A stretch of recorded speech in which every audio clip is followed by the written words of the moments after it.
good evening, welcome, good afternoon, good morning and all that kind of stuff.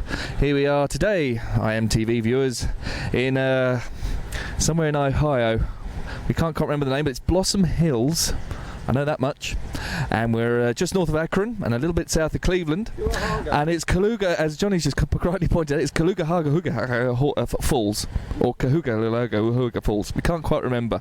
So it'll be something along those lines. But that's where we are today in beautiful Ohio, which is actually, we've been very lucky. It's been flooding and doing all sorts of nastiness around here in Iowa, not so far away and all that kind of stuff. So we're here today in front of a very large crowd. Once again, it's a very beautiful pavilion we have here. It's completely made of wood and extremely flammable, but that hasn't stopped the fire chiefs coming in and checking sure that everything's absolutely perfectly and working in perfect order.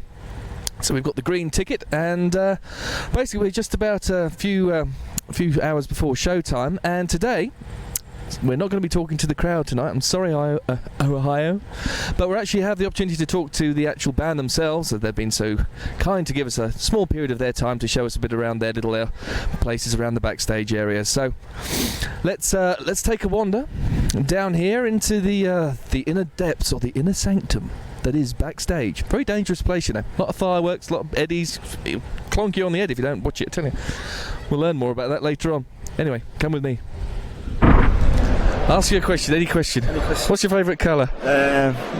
Deep purple. Hey! Loving your work. Well, obviously we come all the way... Here we go. Gonzo's lurking again. Gonzo's in, this is... the main lurker of the outfit. He's got the voice of Bon Scott. He has, actually. Yes, hello. It's a bit more aggressive normally. Okay, well, we've come over to stage left into a even darker corner of the stage area. This is the edgiest part of the stage. Anything can happen on this side of the stage. It does. Well, you get visited by a large gentleman that comes up behind you during Number of the Beast, don't you? So yeah. Oh, it all goes off on this side. It's not very leisurely. We'll talk about going off. I mean, obviously, we've spoken to a lot of the crew and people in the crowd and everything else, but I mean, how have you felt that the tour's gone generally so far? We've done a hell of a lot of mileage so far. Enjoyed it, yes. We've done a lot of mileage. We've been to countries that we haven't been to before, and it's been tremendous. It's been a bit of a thrill, really. You know, and I think the great thing is that we're doing songs that are very old, but we're breathing new life into them, and it feels really exciting. So it's been a great tour so far. Yeah, well, so far, yeah. We've still got Europe to go yet, which is basically at home. Don't worry about the sound. That's fine. We'll be fine for that. But obviously, we're over here on this side of the stage. Obviously, you actually take up normally. I see the show every night from back here. I mean, you're often taking up quite a bit of area here yourself. I think it's mainly because of your. The swinging of the guitars tends to clear an area fairly well on this side of the stage. Best to keep away. Yeah, but we've got 4 guitars here, I think. I mean, 1, 2, 3, 4, yeah. Main one's the black one we use, which is a copy of my old 66. Yeah. We've got it was a custom thing that Fender did for me.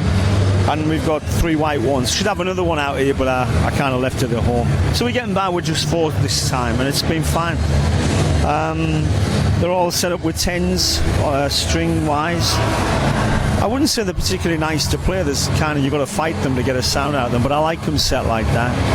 And but these are great guitars. But these are all vintage, aren't they? I mean, these are not off-the-shelf stock items. These are stuff that you've had for years and years and years. Yeah. I mean, the white one's my very first guitar. The one I used in Maiden was the one I used to use with Gillan back in the early 80s.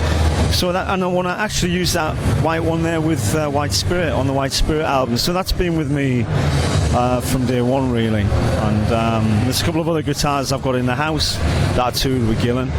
But I've got the original black one that I used to have when I started with me as I use that in a hotel room to play about with. But that's the original white one I had which I bought when I was a kid.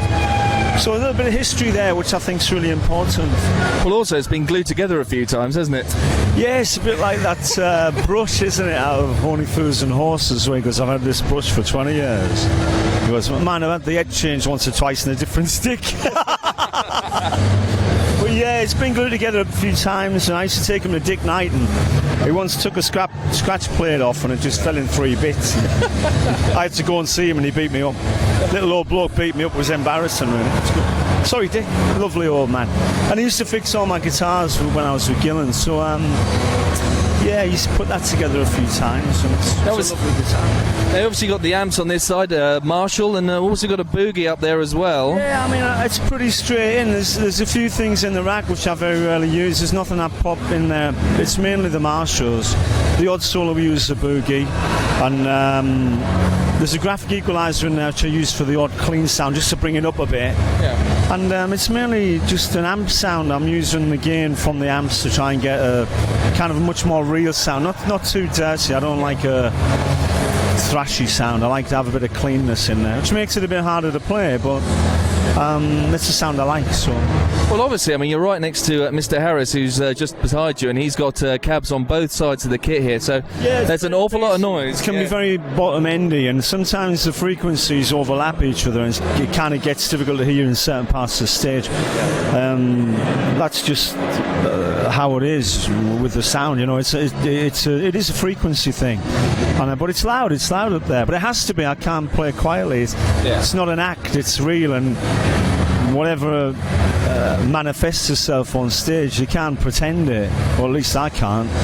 It either has to be there, or you know, it doesn't manifest itself. So you need that volume to create that excitement. So it has to be loud. It has to be loud.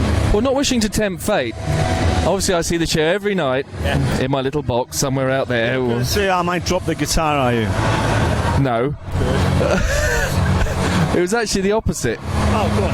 Well, you know when you lob the guitar up? Yeah. Has it ever not come down again? It's hit I think it hit the tank and nearly broke the tank once. It's fine. What goes up must come down, as you know. All right. Not touching, where are we? Wood. There we go. There we go. Touch a bit of wood there. You never know. Sod's law, isn't it? Isn't that the fun? Isn't that the fun of it? Wouldn't it be boring if it was just all predictable? Yes, it would be boring. I'd be bored. We're talking about not being boring. I mean, obviously, you're constantly on the move. Or, you know, obviously, if you're not playing, you're either travelling or at hotels or doing or drinking. Well, that's what I was going to say. I mean, what do you like to get up to? You get into a city and you'd like to have a good old, because you tend to like to have a good old wander about, don't you? Generally. Yeah. I mean, to me, touring's great. I love touring because it's basically for me. The 2 hours we're on stages, I just give everything I've got. Yeah. The rest of the time is my time, and I like to walk around. I never stay in my hotel room very long. Put my bag down and I'm out of there. I haven't put the TV on this whole tour. Maybe once to catch some news once. And to me, it's lights out there. Just got to go and find it. So I think you're very lucky. Well, we've been in Chicago for 2 days, and I've been wandering around Chicago for 2 days, taking photographs, hanging out. And then, of course, on a night you've got bars to be checked out. You reconnoitre it during the day and then pop out for a few drinks and just live life. Frank Sinatra songs to sing. Frank Sinatra songs to sing. In fact, I found a bar where Frank used to sing the other night, which is great. I always end up in these strange bars where people like Humphrey Bogart used to hang out, or Errol Flynn. And in fact, there's a bar in Santa Monica, and I talked to this guy and he goes, "Hey man, where you staying?" This old kind of he's a bit like Paulie out of The Sopranos. Yeah. And I said, I've been drinking this place called Janick Gers. He went, Janick, man, that's where Sinatra used to drink. I'm like, I don't believe it. I'm here again. Hanging out with the Rack and Marilyn Monroe and Marlon Brando. And you find these seedy places, and they're not glamorous places. No. There's places you go and have a drink and chill out. And Americans don't really understand the art of drinking. It's a social thing. Yeah. They're kind of more to eateries. They eat, and it's much more eating. But an English thing is to go out and have a drink with some friends, as you know, Dave. We've done it many a time, and just have a nice social day of it, social evening.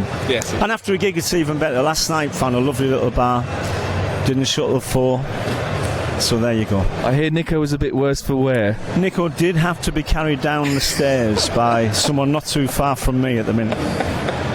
And he did collapse. Well, we won't go into that. We won't go into that. But yes, I heard he had a good time anyway. Certainly did, yeah. Well, look, thank you very much for having a quick chat with us. And I don't know if you want to say hello to everybody out there in our mainland. Obviously, we're on to Europe. I'd like to introduce Justin, my guitar check. Justin, come on, Justin. Come on in. Don't be shy, youth. We call him youth, as you know. I have Justin here because it's Killer Bunny. He's a killer because what he is, I get him to come out and smile at all the girls. And once they see him, they all come over to my side of the stage, where normally they run on the other side. So I use it. If you'd like to give him an interview, I'll be very pleased. Justin, don't tell him any secrets. No. Well, actually, while we're here, Justin, it's all right. we may as well. Oh, come on, son, come in. So yes, this is the on-board resident poker shark of the bus, who has been hasn't won once yet. But obviously, obviously, I mean, you've been working with Janick for this tour. Yeah. And how have you been finding it? Because obviously, your nickname, among other things, is Youth, which is obviously you're a young lad. And the other boys have been sort of taking you on the wing a little bit, but I mean, how are you finding it with Janick? Very fast paced. I look after 4 guitars. Yeah. He throws them around a lot, so it's just trying to follow him with his cable and do the pedal changes and all that. But enjoying it. I mean, the thing with the lead is it must be a bit of a nightmare, because obviously you've got to watch. Steve's flying about, and they're all flying about all over the place. And also we run 2 cables with the guitar changes. It's just making sure they're not tangled, and also watching out for the other band members so they don't trip up and all that. Yeah, I know. And the eddy and all that. So yeah, well, there's all that, and obviously you got flames going off and bombs and fireworks and God knows what else. I mean, what do you do when this all goes off? Do you take cover or? Actually, when the flames are going off, I do tend to stay under this panel actually, just to watch my hair, all the products in my hair. But and the other thing, of course, is we've been travelling around a lot. I mean, you've obviously worked with other bands. I don't know if they've travelled quite as far and wide as where we've been going, but how have you been finding it generally? I mean, on the last trip with the plane, it was a lot more tiring. This one's been easier to deal with, and also this time I'm a bit more relaxed with all the pedal changes and kind of knowing where he runs on stage as well. Yeah. Whereas on the last one, it was a real sort of like shock, compared to what I'd been used to. Yeah, it was a lot more. You're a bit more down with it and kind of, That's it, just a bit more relaxed, really. Yeah.